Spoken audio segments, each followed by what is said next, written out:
তোমাকে ডাকার মাগো বড় ইচ্ছে করে, বড় সাধ জাগে আজ।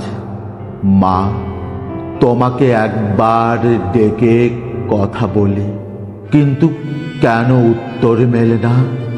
নৈশব্দ আমাকে বিদ্ধ করে। আমি তো করিনি কোনো দোষ, না বলে যাইনি কোনোখানে। তোমার অবাধ্য হয়ে একাকী নদীতে নেমে কাটিনি সাঁতার। তবু কেন অযথা এমন ক্ষমাহীন ক্রোধে তুমি ফিরিয়েছ মুখ? এমন তো হয়নি কখনো, ঘরে ফিরে তোমাকে ডেকেও আমি পাই নাই সাড়া। বাড়ির উঠোনে আমি পা দিয়েই যতবার তোমাকে ডেকেছি, যেখানেই থাকো না তুমি, আমার একটি ডাকে ঝরেছে তোমার কণ্ঠে অপার করুণাধারা যেন। সেই তুমি আজ কেন পাষাণের স্তব্ধতা এমন? মন চায় আজ শুধু তোমাকেই প্রাণ ভরে ডাকি, কিন্তু দেখো মানুষের এতই সময় কম, মাকেও ডাকার তার সময় মেলে না।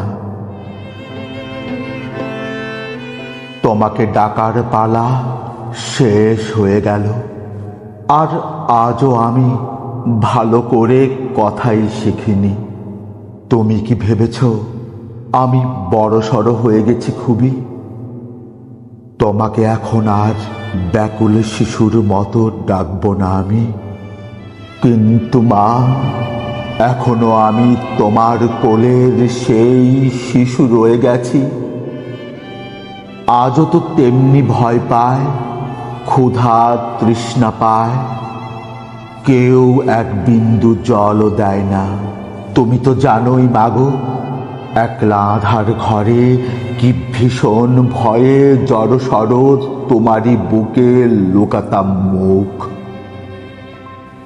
আজ আধারের চেয়েও আধার চারিদিকে, সামান্য মেঘের ডাকে যার ঘুম ভেঙে যেত, আজ তারই মাথায় মাগো ভেঙে পড়ে বাজ। ইঁদুরের শব্দে পাছে ভয় পাই, তাই ঘুম পাড়িয়েছ তোমার কোলে। আজ সাপদ সংকুল এই অরণ্যে বাস করি। মাগো, তুমি নেই, তাই কেউ নেই।